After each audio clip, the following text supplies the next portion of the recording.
guys, apa kabar kalian semua? Berkat video saya, semoga bermanfaat bagi Anda.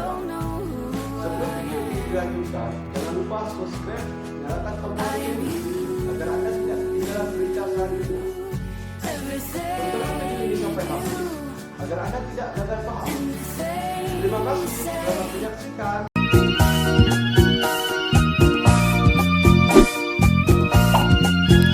Semua orang pasti kenal dengan Aceh. Provinsi yang terletak di ujung pulau Sumatera ini sangat dikenal dengan adat istiadat dan kekayaan alamnya. Konon katanya, provinsi ini pun dikenal sebagai provinsi yang masyarakatnya sangat taat beribadah. Rakan Mertua, kali ini Bahasa News akan mengupas asal mula nama Aceh dan bahasa Aceh. Namun sebelum lebih jauh kita mengupasnya, mari kita tekan dulu tombol subscribe untuk berlangganan dengan channel ini.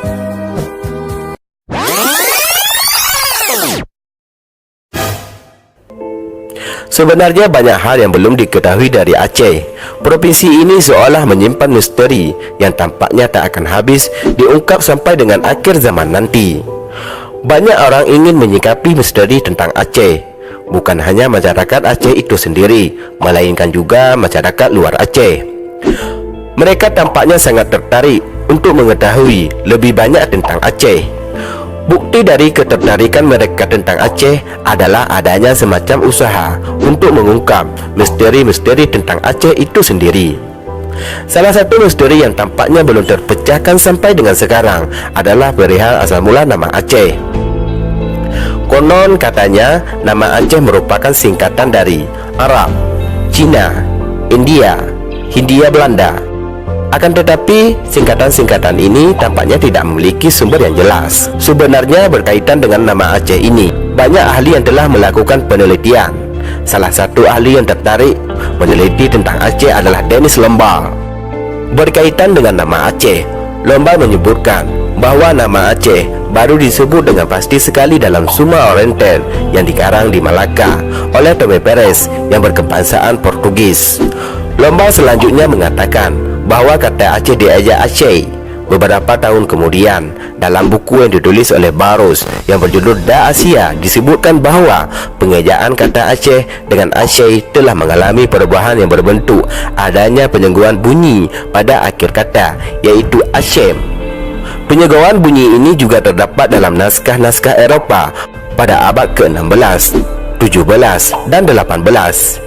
Di dalam naskah-naskah Eropa pada abad-abad ini, kata Aceh diejak Achin dan Achin. Dalam sistem transkripsi ilmiah yang dikemukakan oleh Elsie Damais, kata Aceh ditulis Acih.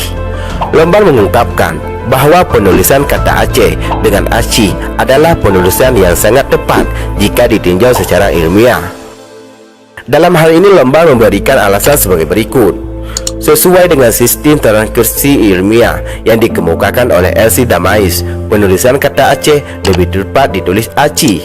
Tulisan ini memang yang paling baik mengungkapkan ucapannya dewasa ini. Setiap fonem dicatat dengan satu huruf saja, dan huruf I lebih baik daripada huruf E untuk mencatat huruf hidup kedua yang ucapannya sangat mendekati I.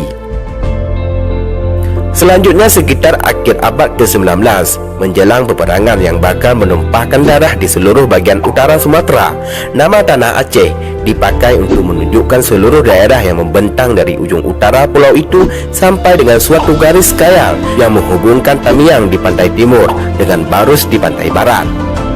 Menurut Suno Hanyo, penduduknya membandingkan bentuk wilayah yang kira-kira menyerupai segitiga itu dengan bentuk J, yaitu tampah tradisional. Selain misteri tentang nama Aceh, provinsi ini juga masih menyimpan misteri perihal asal mula bahasa Aceh. Banyak peneliti yang telah melakukan penelitian. Hasil penelitian mereka menyebutkan bahwa bahasa Aceh ada kaitannya dengan bahasa-bahasa Champa yang sampai sekarang masih digunakan di Vietnam, Kamboja, dan Hainan di China. Adanya hubungan bahasa Aceh dengan bahasa-bahasa Champa yang ada di Vietnam, Kamboja, dan Hainan di China tampaknya cukup beralasan.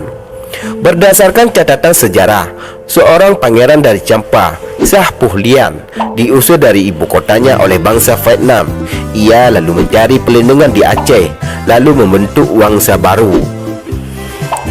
Tentu saja pembentukan Wangsa baru ini sangat berpengaruh terhadap pemakaian bahasa Aceh sebagai alat komunikasi mereka. Ada juga para ahli yang menyebutkan bahwa bahasa Aceh ada kaitannya dengan bahasa-bahasa daerah yang ada di Indonesia, seperti bahasa Arab, Melayu, Sanskrit, Persia, Tamil, Belanda, Portugis, Inggris, dan dari bahasa Mong Khmer di Asia Tenggara. Penjelasan di atas membuktikan bahwa Aceh sebetulnya sejak dulu telah memiliki hubungan dengan bangsa-bangsa luar.